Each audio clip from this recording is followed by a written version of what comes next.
The Gemara in Sanhedrin tells us, "La'olam al yavi adam atzmo l'dei nisayon." A man should never bring himself to a test. This is the operating principle that if Hashem sends you a test, if Hashem sends you a nisayon, that means that was Hashem's choice, but you should never ask for it. Never ask Hashem to test you. The Gemara says, where do we know this from? We know this from David HaMelech. And then the Gemara brings down exactly the event as happened to David HaMelech. Says the Gemara, "Should David Melech Yisrael hevi atzmo l'dei nisayon." David HaMelech brought himself to a test, v'nichshal, and he failed. Amar, he said, lefanav, he said in front of Hakadosh Baruch Hu, Ribono Shalom, Hashem, b'pnei ma omrim lokei Avram, lokei Yitzchak, lokei Yaakov. Why is it that they say lokei Avram, Yitzchak, Yaakov, ve'ein omrim elokei David? David HaMelech knew Baruch HaKodesh that the Anshe Knesset Gdola were going to give the accolade to Hashem of Elokei Avram, Yitzchak, Yaakov, and it wasn't going to say Elokei David, and his question is, why not? Why aren't they going to say Elokei David? HaKadosh Baruch Hu answered, Inu minsuli, they were tested to me, va'at lo minsisli. You, on the other hand, were never tested. So David said, Ribono Shalom, Hashem b'chanani, test me. In fact, Hashem said, I will do that, but I'll do something for you that I didn't do for them. I'm going to tell you the area of your test. You're going to be tested b'dvar erva, in the area of arayas, in the area of illicit relations. Miyad, the Gemara tells us immediately, that's what the pasuk says, ve'ileis erev.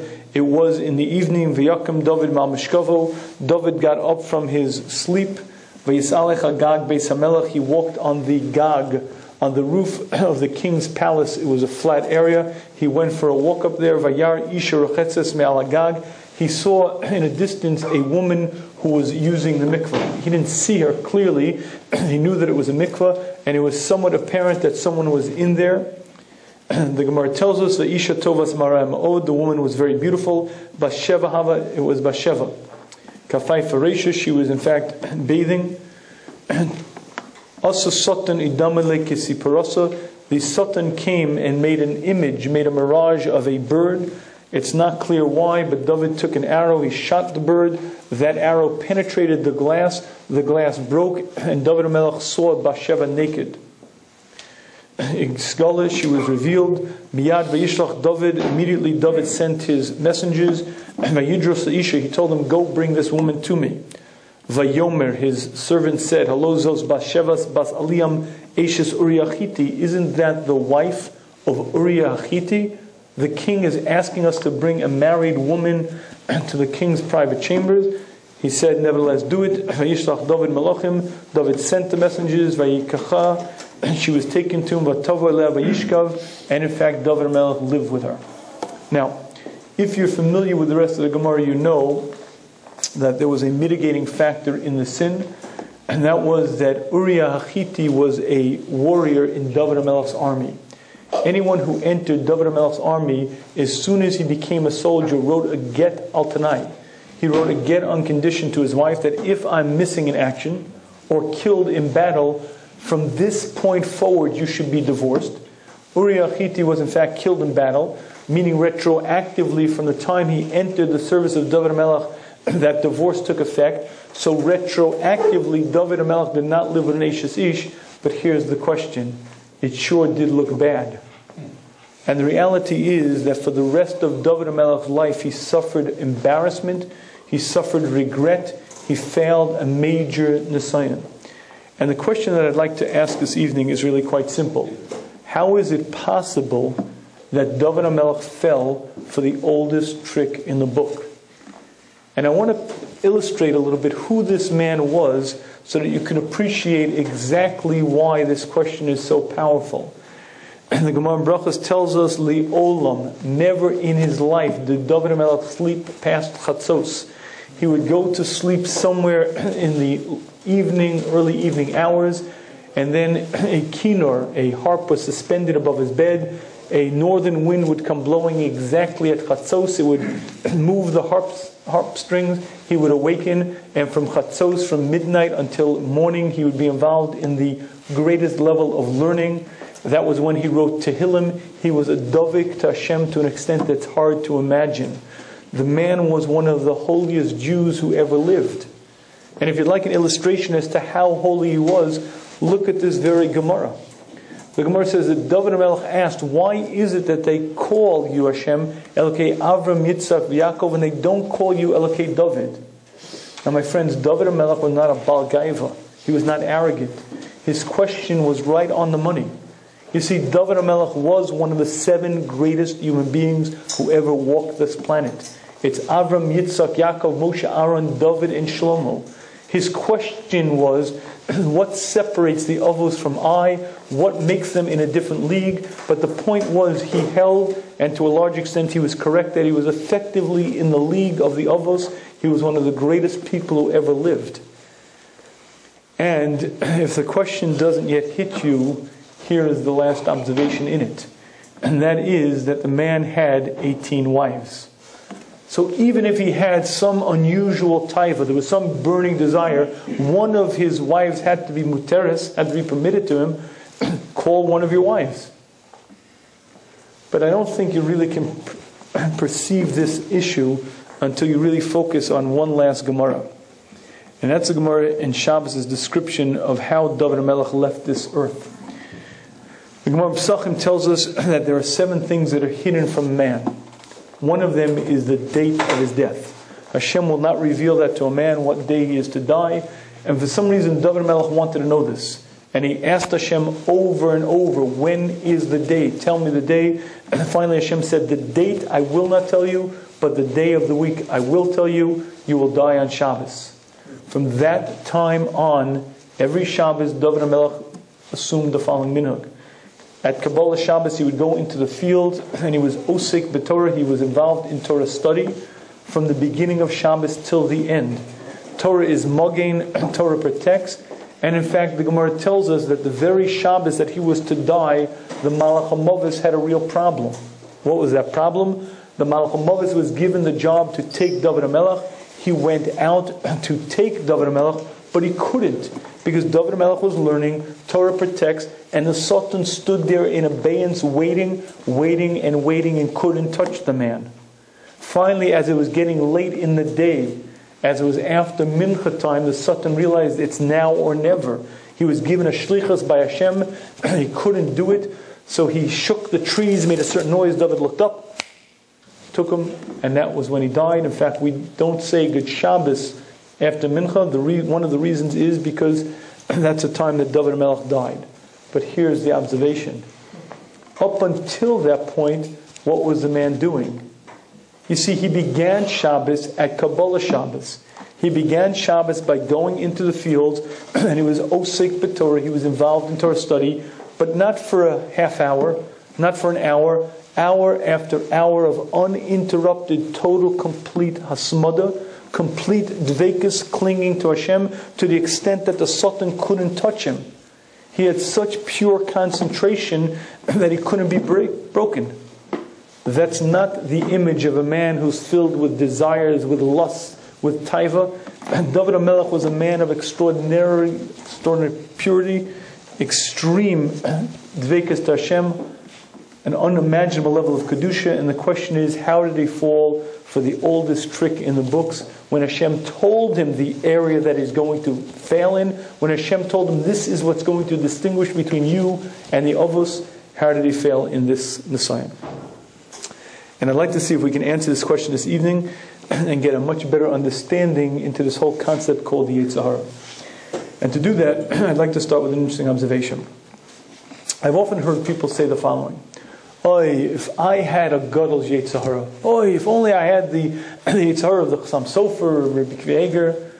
Gentlemen, if I had Rav Moshe Feinstein's Yetzer Hara, I would be a serial killer. And I'll explain to you why. People fundamentally misunderstand what the job of the Yetzer Hara is and how it functions. When Hashem created the human, Hashem made us out of 2 very distinct parts. There's a part of me that's a cheluk elokim mal, that's a pure neshama, that's seichel. That part of me only wants to cling to Hashem. That part of me only wants to do what's right, what's proper, what's good. That part of me feels kedusha, and that part of me is programmed for absolute holiness. However, there's another whole part of my personality. There's a part of my personality that's a nefesh bahami, that is a instinctual, driven, appetite-focused part of me.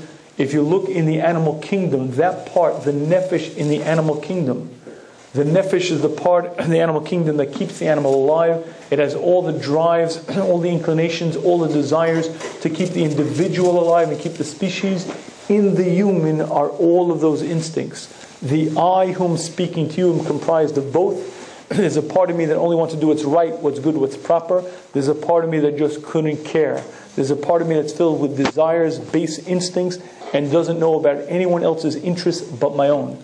I am a conglomerate, a combination, I'm both. Those two parts of I are in constant battle. One or the other is always becoming stronger. The more a person exercises his seichel, the stronger it becomes, the lesser control the behemoth has over him. The more a person gives into the instincts and desires, the stronger that becomes. One part of or the other is always gaining primacy. The human is in constant flux. And if it could be, that is one of the most difficult problems in creation. Because if it could be, Hashem had the following dilemma. What do you do if a person begins at a young age doing what's right and what's proper, and he begins changing? Let's imagine a man begins at 50-50.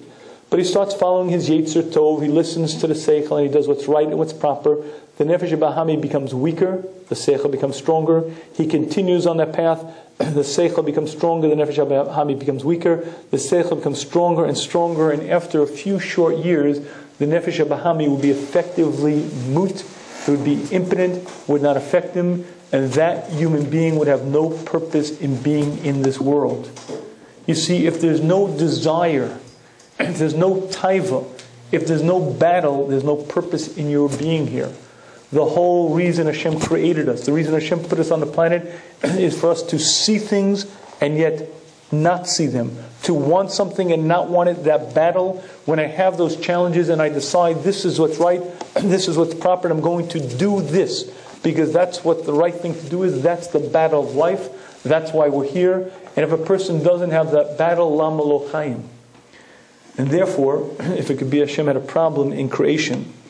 And that is, if you make man out of these two parts, with one or the other vanquishing, in a few short years, a man's seichel could be nisgaber, could vanquish the nefesh bahami, and there'd be no reason for him being here. Therefore, to allow for absolute bechira, Hashem put another component into the world. And that component is the Soton. It's a malach, whose job is one thing, to keep an even playing field. So that if the human starts at a 50-50 and he grows and now becomes a 60-40, the Soton is allowed to fill in the gap. He's allowed to function to an extent to keep it at an equal playing field. If the man grows and becomes 70-30, then the Soton is allowed more rulership. He's allowed to function that much more. If a man becomes 80-20, then the Soton is allowed even more control. If you'd ever imagine what it's like to be a Gadol B'Yisrael, the Soton is allowed an awful lot of power. He's allowed a tremendous latitude, a tremendous amount of free reign, because the Gadol was vanquished his Yetzer Hara. You see, Rabbi Yisrael Salant explains that there are two distinct concepts of Yetzer Hara. When Chazal use the word, it refers to two totally different entities. One is the Nefesh HaBahami, the desires of man. The other is referring to this Malach, the Soton, who is a separate entity outside of me, on the job 24/7. Misha Gadol Michavero, one who's greater than his friend. Yitzro, his Yetzer Hara, is greater than his friend. That doesn't mean that Abayi's taiva was greater than yours or mine. It doesn't mean that a person who became a gadol had a stronger nefesh bahami. Quite the opposite. His nefesh bahami became weaker and weaker. As a result, the Soton was allowed more and more control. The Malach was allowed more rulership to keep it an even playing field. If you'd like to understand Pshat in David HaMelech, I think there's a very simple mashal that should make it clear. The next time you go to an MRI, look around the room that the MRI is in and touch the fire extinguishers. You notice that fire extinguishers are not made of metal. And would you like to know why they're not made of metal? The reason is quite simple. Because when they turn on the magnetic resonance imaging machine, it's a powerful electromagnet. And what they found in the early years were that it was such a powerful magnetic field that the fire extinguisher that was on the wall was ripped off the wall and smashed into the MRI, hitting anything in between it. Hence they got wise and they stopped using metal fire extinguishers. If you ever go to a junkyard and you see a car, literally a huge car, being picked up by an electromagnet, you'll see overhead a piece of metal. It's inert, it has no power. Then they turn on electricity and you see a car just jump off the ground because the electromagnetic force is so powerful. If you'd like to understand Pshat in the Gemara, I think it's really quite simple. Hashem said, I'm going to give you a test in the area of Erva. But I'm going to allow the Soton not a little bit of leeway, not some latitude. He's out of the box. He's allowed total, full, complete shlita. You're going to fight a powerful electromagnetic force. It's going to be such a taiva that it's going to be literally up there in the levels of an Esayin of Akedas Yitzchak. That is what David HaMelech fought. Could he have won the battle? It would be akin to you and I having to climb Mount Everest barefoot. Maybe he could have, but it was a powerful force that's beyond human understanding. And I believe that's exactly Pshat in the Gemara, that David HaMelech was pulled by a taiva that was completely out of the norm, completely out of the realm of the human experience. And I think it's very important to understand how the human works. There's an awful lot that modern science understands. If you read pop psychology, and everybody and his brother is a pop psychologist, there are many theories about the human. But if you don't fundamentally understand the workings of the person, you'll never understand yourself. And if you don't understand that within you there are desires and instincts, taiva. And if you also don't understand that there's outside of you certain forces that aid and pull, that increase those desires, you'll never understand yourself. Chazal revealed to us how the human works. And once you understand how the human works, you can begin the process of becoming wise to yourself. You can begin the process of growing. And I think for that reason alone, this Chazal and understanding this perspective is very important. But I think there's a much bigger lesson for us and a much more relevant issue that I'd like to discuss this evening. And that is that each generation has its Nisayan. Many generations, the Nisayan was money. Money was a major... Ask him to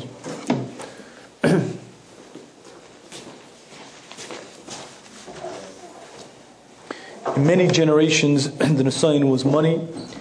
In some generations, the Nisayan was societal pressure. In some generations, the Nisayan, the test of the generation, was secular knowledge. For a person growing up in Europe before World War II, poverty was a very real entity.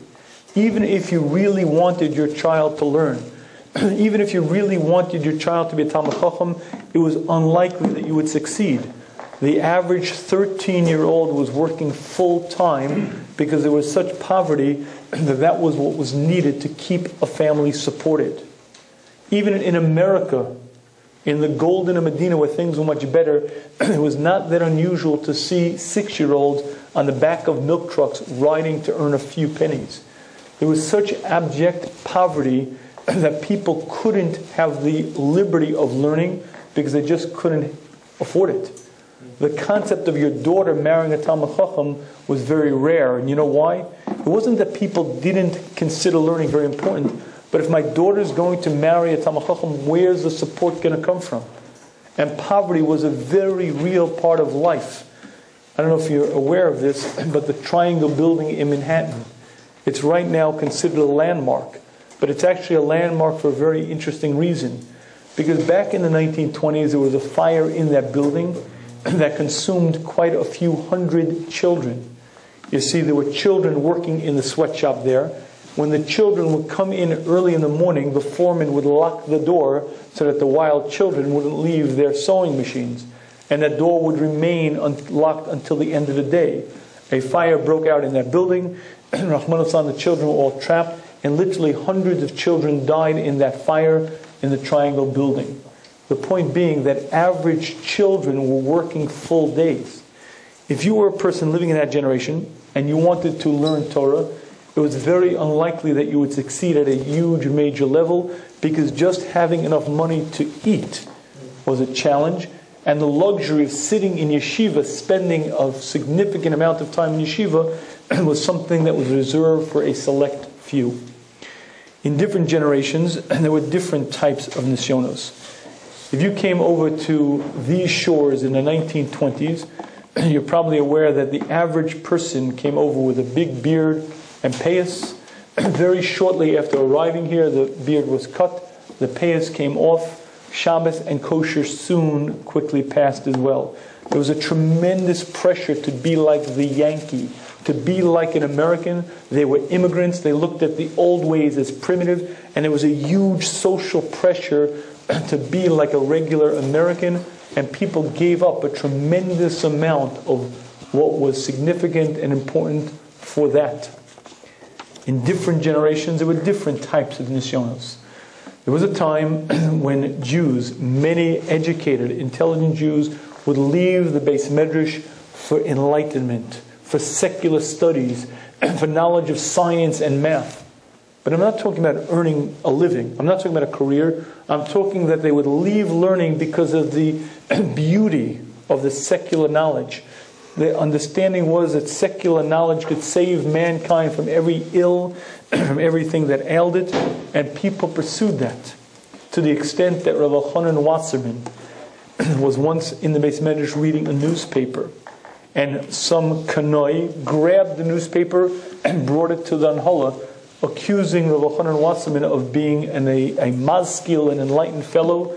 Rav Elchanan had to defend himself, and he laid down the principle that every Jew should find enough time daily to read the paper and to chazer shas once a year.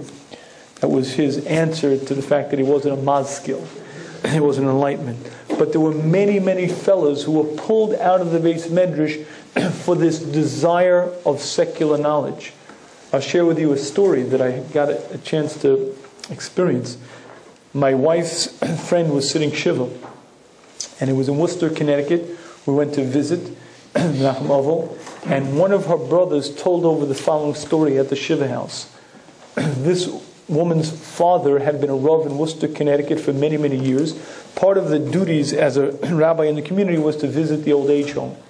And he befriended an elderly Jewish woman. And after a while, the woman began telling her story to Rabbi Gold. What was her story? In Russia, she was a world-famous professor. She had been a professor in math, and she had gained a reputation, and she was very, very well known, very famous. And she said to Rabbi Gold, "But I was nothing. My brother was a genius, brilliant.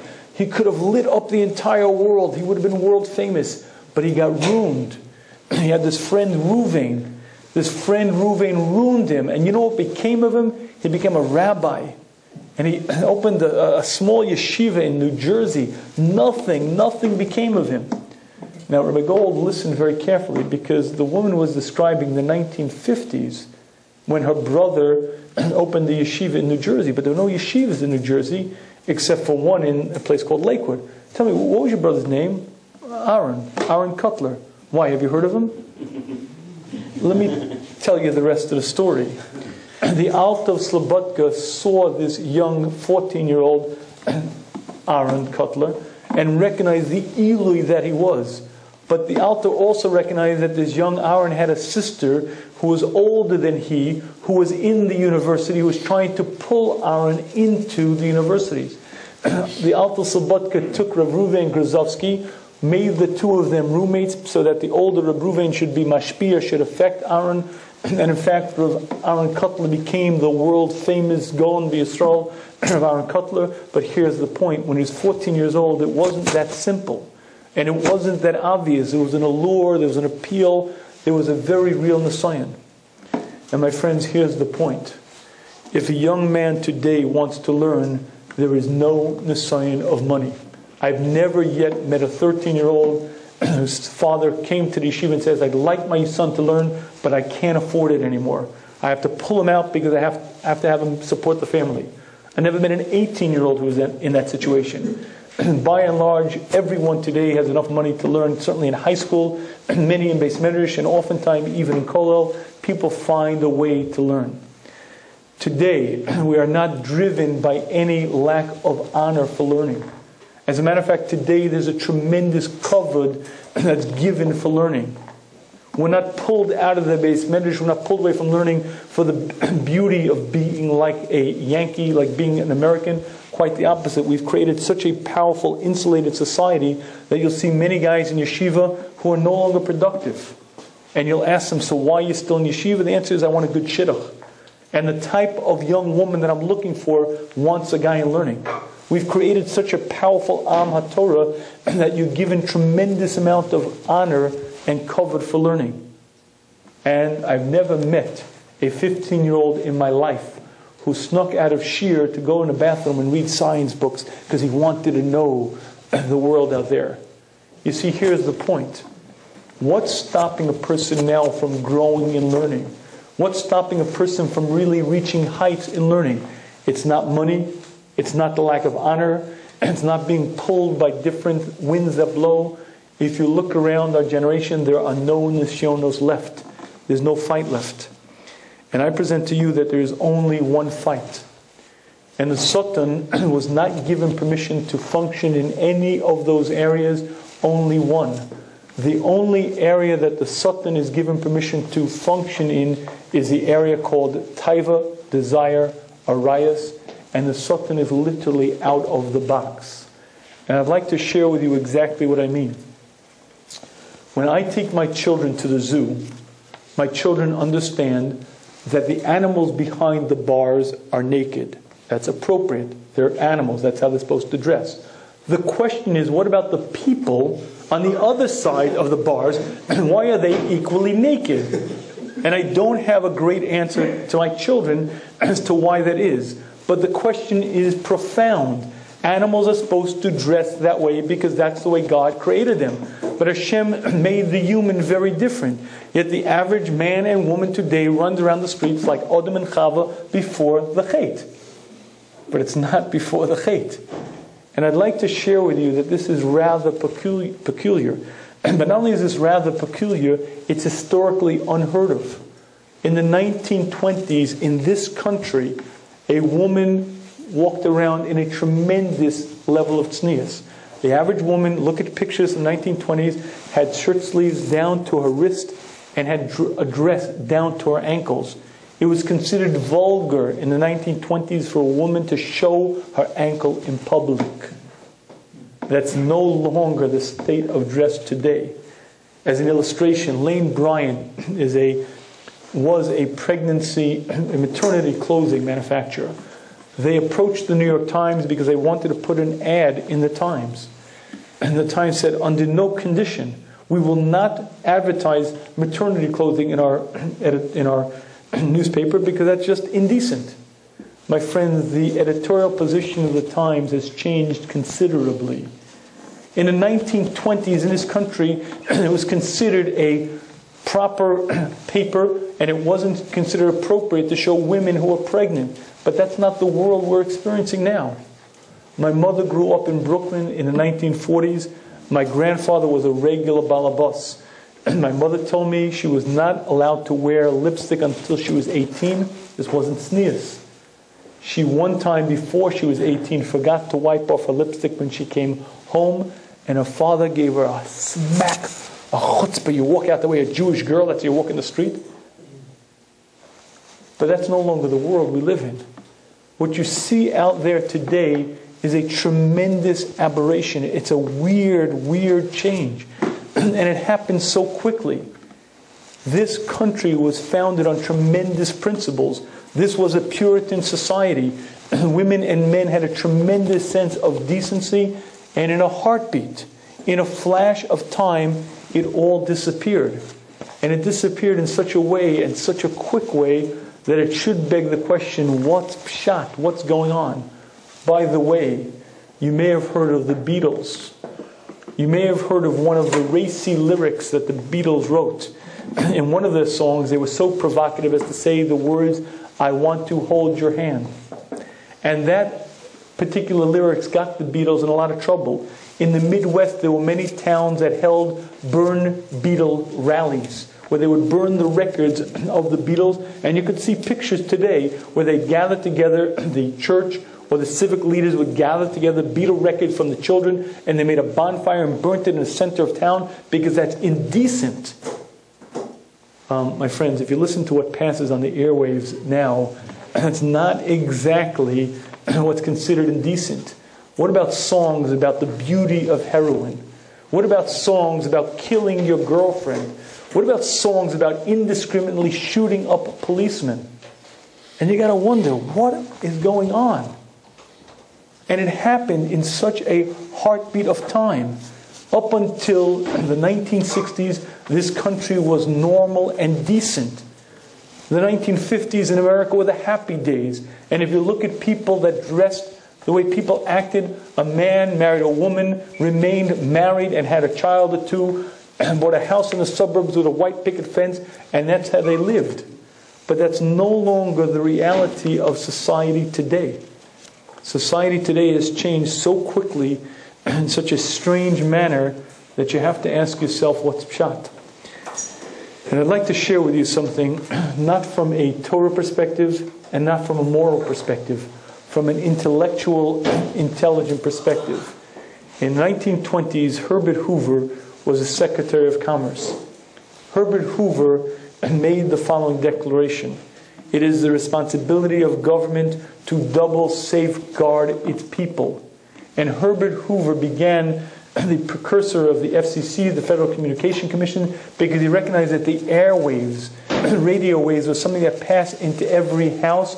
And the reason why the FCC was begun was because people in government recognized the damage, recognized the danger of letting every kid be exposed to things that they shouldn't be. And the FCC began very, very strict ratings for originally the airwaves, later the movies, eventually TV. So up until 1967, there was not a single movie released to the general public with an R rating. The way ratings used to work were, the average movie that was produced had a G rating. G meant general audience. That was a type of movie that was made for the general public. Then there was something called PG, parental guidance suggested. This is not for the average kid. You have to get your parents' permission. You must be 13 years of age. And when I was a kid, they used to check at the movie theater if you had identification. They wouldn't let little kids into it. And then there was something called R, which meant restricted, not regular. R meant restricted. This was for restricted audiences only. Not a single movie was released to the general public with that rating. And by the way, in 1967, the way you got an R rating was when the cowboy put both of his arms on his hips and said a 7-letter cuss word. My friends, that's no longer the scene in America today. Post-1967, by the 80s, 67% of movies have a R rating, but the ratings of R are for such indecency and such irregularity that you have to really wonder. And I'd like to share with you one statistic to just sort of bring this into focus. You'll excuse my nivel peh in quoting this statistic. The average person watching TV will see thousands upon thousands of acts of cohabitation. Let me repeat that. The average person watching TV will see yearly, in a given year, thousands upon thousands of acts of cohabitation. Only 1 in 7 of those will be between a husband and his wife. Now let me focus you on what I'm saying here. Little Tommy, little Peter, little Susie, they're 6 years old, they're sitting in front of the TV. They will witness in an average year thousands of acts of cohabitations. Nus. You understand what that means? Only 1 in 7 will be between a man and his wife. Now what a 6-year-old is doing watching a man being with his wife is a very questionable issue. But what about the other 6 out of 7? What are they? Between a man and someone else's wife? Between whatever. I'll leave it to your imagination what the others are. But that's what little Tommy, little Peter, and little Susie are witnessing. And what do you think it does to their fine and delicate psyche what do you think their image of reality becomes? How do you think they grow up? I have a friend of mine who's a child psychiatrist who told me the world has turned upside down. It used to be in America, you had 2 parents and 8 children. He says that's not what he sees. He gets the opposite. He gets 2 children and 8 parents. Why? Because Bob and Sally get married. They have 2 kids. Bob and Sally get divorced. They have a second marriage. Well, the second marriage doesn't work either. So they have a third marriage. By the time the kids come to him for counseling, he's dealing with 8 parents. First step parents, second step parents, and figuring out what's going on, where they're sleeping, and where they're supposed to be is the most complex issue. You need an outlook management program to figure it out. And you have to wonder, why is it that it's commonly accepted today in America that the family is dead? D-E-A-D. They report it in most news magazines. The family unit has died. Well, it shouldn't come as a great surprise to you if the first marriage rates now have a divorce of 50%, second marriages have a divorce rate of 60%, and lo and behold, the family has effectively died in this country. And I'd like to share with you that a major component in that is this inexplicable, rather weird degeneration of morality. But here's the point. It doesn't go against Torah. It doesn't go against morality. It goes against sanity. It's insane. If anyone had wisdom, if anyone understood the damage being wrought to society, they would stand up there and say, we can't allow this. The FCC would stop it. They'd break into these radio stations. They'd break into the TV stations, arrest the producers, shoot the rap singers who sing this stuff, and put an end to the folly. But no one's doing that. And would you like to know why no one's doing it? If you search all of the socio-economic reasons, if you search the sociological reasons, you will not find the reason, because it is not explicable by the normal course of nature. It is what's called a Maisa Soton, and the Soton is allowed out of the box. He's not allowed to fight in any other area in this generation. This is the fight, and he's allowed full reign, full absolute power, and he's out of the box. What you're watching is abnormal. It's not taiva, it's not desire, it's not immorality, it's insanity. And what you're witnessing is the destruction of a civilization. By the way, I mentioned last week radical Islamism. It's rather peculiar that much of what they say is correct. You know, they say we don't want the American way in our countries. America thinks they're bringing Coke and jeans, but America's bringing women who are indecently dressed. We don't want the American billboards. We don't want the American TV scenes. We don't want the American version of life. And what they're saying is correct. Again, a bit strange that I have to tell you that radical Islamism is right in some element, but the truth is that they are. And again, what you're looking at is a very strange, very unusual situation. And I'd like to explain to you the why behind it. The why behind it is because this is the battlefront in this generation. You see, my friends, you could speak Lashon Hara and learn. You could even be Mechalo Shabbos and learn. There are plenty of stories of people in Europe who would be sitting there on Shabbos learning, so smoking a cigar. There's no inborn, innate contradiction. However, you cannot be involved in desire, taiva, illicit relations and learn, because it's an innate, inborn contradiction. When those images are in your brain, Kedusha can't enter. The holiness doesn't come in. And when those images are in your mind, it's impossible to daven. It's very, very difficult to pay attention. They keep coming in, and there's a battleground that's fighting right in your brain. And if you'd like to understand why we're witnessing insanity, it's because this is the fight of our generation. This is a Maisa Soton, and what you're watching is a very, very strange occurrence that's happening right in front of our own eyes. And I'd like to share with you something that I have in the Torah from my Rebbe, Rishiva Zatzal. The Rishiva would quote over Rabbeinu Bachai often. Rabbeinu Bachai says that if a man learns to be satisfied with his wife, he's happy. And if not, he'll need other things. he'll need other people's wives. If he doesn't learn to be happy with that, then he goes to Mishkav Zachar, he goes to homosexuality. And if he doesn't learn to be satisfied with that, he goes to Mishkav Behema, he goes to bestiality. What that means is it's a progression. It begins with permitted, it goes to forbidden, it goes to homosexuality, and then it goes to bestiality. And what that means in plain, simple language is 10 years from now, you go to certain yeshivas and you'll see guys with magazines. Hey, psst, do you see this pig? What a horse. Whoa, wow. Mr. Ed, that's Mr. Ed. Wow, how'd you get a picture of him? And if you think I'm joking, I'm only half being facetious. And if that sounds weird, if that sounds strange, my friends, 20 years ago, what I'm discussing now was strange. When I was a boy growing up, the biggest insult you ever could throw at another guy was to call him queer, fagala, faggot. Call a guy homosexual, them's fighting words. That was like the worst kind of insult you could ever call a guy, and no one would admit to it.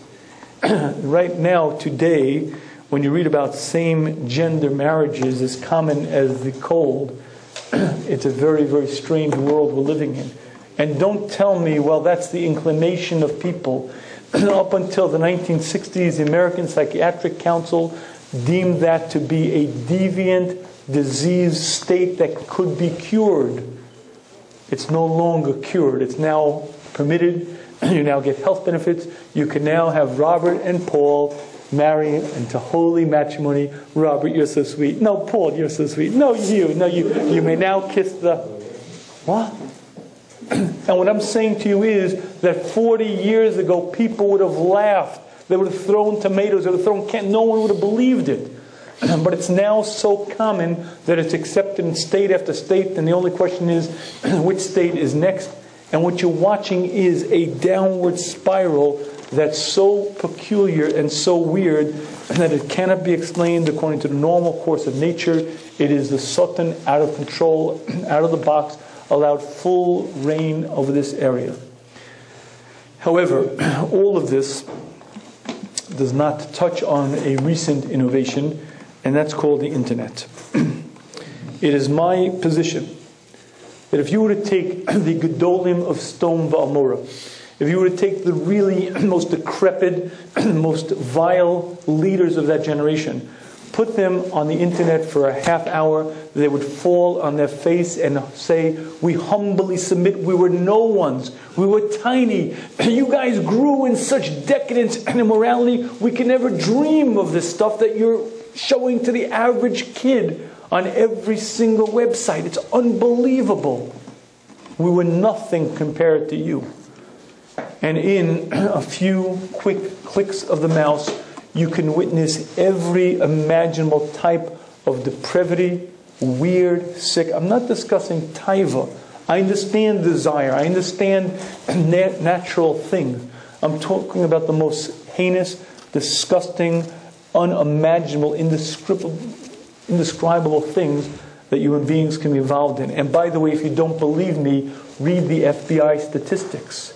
The FBI statistics on the amount of rape, molestation, abuse is so beyond the norm that it is not explicable. And again, I think we live in rather strange times, and it's very important to recognize it for what it is. You may say, so therefore what? What does it mean to us? What is it? What's the therefore? So the first thing I'd like to share with you is that there are a number of therefores to this. I cannot describe how many times I'll have a woman call me up and say, Rabbi Schaefer, I need your help. What's up? And my son, he's 20 years old. He sleeps till 12 o'clock. He doesn't do anything. He does nothing all day. What happened? Well, I don't know. He just stopped learning, left yeshiva, and now he does nothing.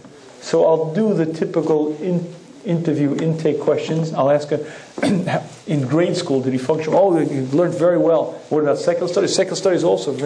Any learning disabilities? No. Did he academically perform beautifully? High school, also great. What happened? I don't know. When he was 15 years old, I don't know, he just stopped learning. I can't figure it out. I don't want to share with the mother here what the great secret is, but I'll share with you what it is. It shouldn't be a great secret. When a young man turns 15, and whether it's a particular pretty girl, or it's a particular unattractive model that he saw, or it's a magazine, or it's a site, or it's a movie, or whatever it may be, when those images get in his brain, the Gemara can no longer function in that same brain. Because the images are there, and he sits down to the Tosfos, and there's a contradiction, there's a fight, there's a battle. And when he tries to learn, and he tries to daven, and he tries to serve Hashem, there's a fight within him, and it's no longer the same easygoing life that he had.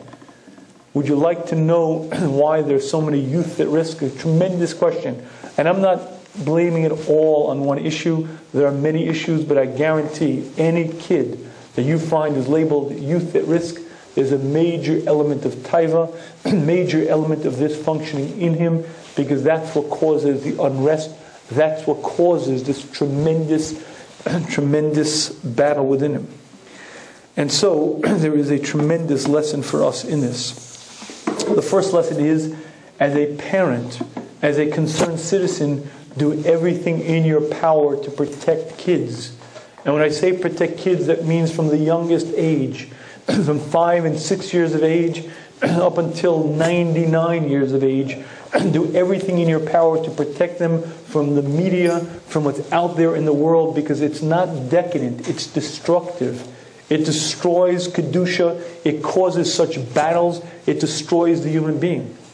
And it's like poison mustard gas. It's not like something that you're exposed to and hey, whatever, it's the generation. It gets in and destroys the person. And I can't tell you how many countless youths have been ruined by it. And there's also a lesson for us. And the lesson for us is that it is a major, major battle for us. For us when we walk in the street. For us when we're exposed to things that we don't want to see. And you can't not live in the world. You drive down the West Side Highway and you'll see billboards. You don't want to see them. You don't want to be there, but they smash you. They bombard you. And you have to understand that this is insanity. And you have to understand that this is the fight of our generation. You have to understand that those images are the ones that's going to make it difficult to learn, difficult to daven, difficult for you to find real simcha, joy in your life. I think there's a tremendous lesson to learn from David HaMelech. David HaMelech was a Gibor Chayil. He was a mighty warrior. He was a tremendous Dovik B'Hashem. And he said to Hashem, test me. Hashem said, I'll test you. I'll let the Soton out of the box, and like an electromagnet that's going to pull you in an almost irresistible force, try doing battle with the Soton. Let's see what happens to you. And David Melech Yisrael failed. And my friends, it should be a tremendous lesson to you and I. We have instincts, we have desires. You have to recognize that. But there's also something else. There's a Soton. The fight of our generation is in this area. The Soton is allowed full control, full reign, and it is the fight of our times. I'd like to share with you a mashal that I think is very eye-opening. I want you to imagine you're taking a vacation in the Appalachians, and you're taking a stroll, a long walk, a hike in the Appalachian Mountains, and somewhere way, way deep in the woods, you see a lean-to, an old-fashioned crude lean-to, and you see a real Appalachian mountain guy. Joe, oh my goodness, an Appalachian guy. Barefoot, torn trousers. Instead of a belt, he's wearing a rope, torn shirt. And you recognize he's one of the real old McCoys. And you see him cooking something. And it smells unusual. And you go over to him and go, Joe, what you cooking? Is that chicken? Joe, is that meat? What kind of meat is it, Joe? Oh, it's leg. Joe, what kind of leg? Leg of lamb? Leg. Joe, leg of a cow? Oh, leg. Leg, like you're standing on. Leg, yeah, leg. It's mountain meat. We mountain people, we eat this kind of meat. Would you like some? Joe, you're eating human flesh? You're consuming not human flesh. We're mountain meat. We mountain people eat this. But the best ones is the babies. You got to get the babies when they're young and tender, right after they die, before they get hard. That's yummy. That's the best stuff. We want some. I got some of that. Want some of that? My friends, I guarantee, no matter how hungry you would be, you would not join Joe for dinner that evening, because that's sick, that's deviant, that's abhorrent. And what I'm sharing with you is that should be our attitude to what we witness in the streets, in the scenes of New York, in the scenes of LA, on the billboards, in the movies, on the internet screen. We should look at it as deviant, despicable. What are you doing? What are you thinking? What's going on in your brain? And there is a concept called innocence reborn. If you immerse yourself in Torah study, if you involve yourself in what you're supposed to, you can begin purifying yourself till you're able to open your eyes and say, this is strange. Not only is it not something I desire, it's so weird. It's so despicable. What are you thinking? What planet are you coming from? Rip Van Winkle, having closed his eyes in the 50s and opened his eyes in the 21st century, would have passed out from absolute fright. What are you doing to the world at large? And this, my friends, is an example of one thing. It's a Maisa Soton, and it is beyond the norm. It is a very, very unusual situation. I'd like to close with a very important point. And that is the Gemara in Sukkah that discusses this very concept. Says the Gemara, La'asid Lovo, in the times of Mashiach, Mevi HaKadosh Baruch Hu Leitzahara, Hashem will bring the Soton, the Shachto, and Hashem will kill the Soton. B'fnei Sadiqim, B'fnei Rishayim, He'll do this in front of the entire assembled world, in front of the Sadiqim and in front of the Rishayim. Sadiqim nidbelhem kahar gavoa, to the Sadiqim the Soton will appear like a mighty, powerful mountain. And to the Rishayim it will appear like a very thin thread of hair. Halalu bokin, valalu bokin, both the Sadiqim and the Rishayim cry. The Sadiqim cry because they say, how could we have conquered this mighty, powerful mountain? And the Rishayim cry because they say, how is it possible that we got beaten by this thin thread of hair? The Gemara explains to us that's how the Yetzer Hara works. He starts like a thin, thin spider web. Anyone, the first time he comes to a person, any one of us is strong enough to say no. But if you give in one time, the spider web gets doubled, then doubled, and doubled again, and doubled again until you're chained by powerful chains that pull you, and you lose your bechira, you lose your free will. But here's the question I'd like to ask you on the Gemara. I understand why the Rishayim are crying. It's a time of Mashiach. A brilliant light shines across the world and everyone gets it. Every human being understands that Hashem put us on a planet to grow, to accomplish, and the Rishayim recognize that they blew their reason for existence. They blew their life. They went after such stupidity and nonsense. And by the way, I assure you, every owner of those billboards, every owner of those websites will hide in shame when Mashiach comes, because they'll understand the stupidity of what they were falling for. So I certainly understand why the Rishayim cry. But why did the Sadiqim cry? Rashi says an interesting pshat. Rashi says the Sadiqim cry because they remember the tremendous pain that they suffered to vanquish, to win against this Russia. I guess what Rashi's saying is, if you ever fly in a plane for 13 hours and the plane finally lands and they shut the jets off and there's a powerful silence. The noise is almost deafening. And only when the jets shut down and you hear the silence, you recognize how noisy it was up until that point. There'll come a time when all of this stops. When all of the scenes and the images stop, and a person will be able to learn and daven and serve Hashem. And at that point, the Tzaddikim recognize how bad it was, how much they suffered because of that Russia, and they'll cry. That's how Rashi explains the Gemara. However, the Marsha says that can't be pshat. He says it doesn't make sense. Because the tzaddikim are sitting there, they won the war. They conquered this Russia. They won the war, they should be dancing, they should be jubilant. What do you mean they're crying? Says the Marsha, that's not pshat. Would you like to know what pshat is, says the Marsha? And I'll give you a mashal to help you explain the Marsha.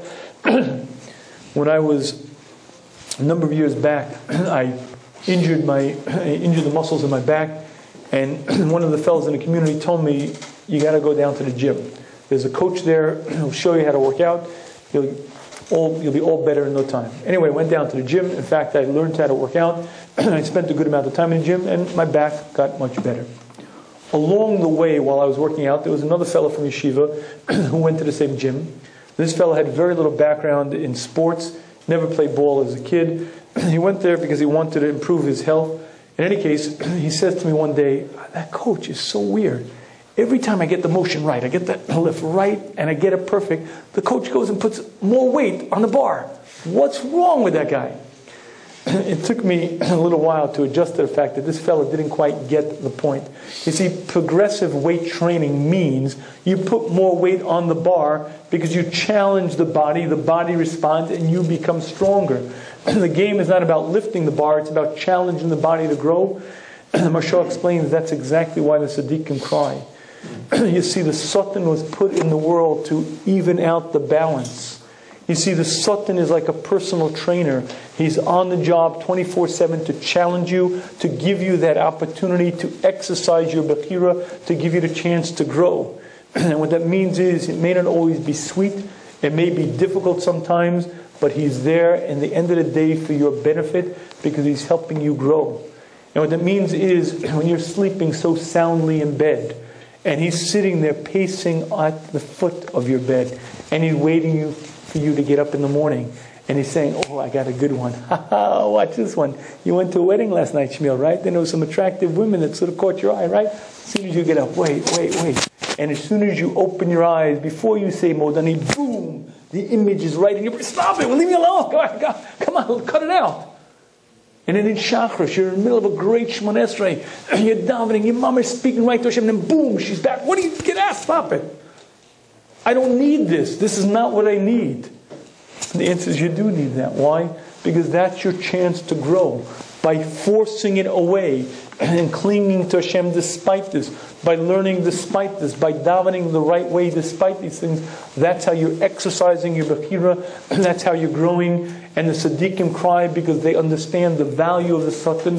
Bachris HaYomim will look back on these days and say, wow, I had that challenge that I could overcome, and even though I may have failed it many, many times, there was a time when I walked in the street and I didn't look. I stared at the ground and I didn't look, and I'm given schar for that. I grew through that. And the tzaddikim recognize the extraordinary value of the Soton. They cry because they miss him. My friends, we live in very unique, very, very strange times. It's important for us to recognize the battlefield of our generation. It's important for us to understand life as Chazal see it. May Hashem grant us the wisdom, understanding, and ability to put this into practice.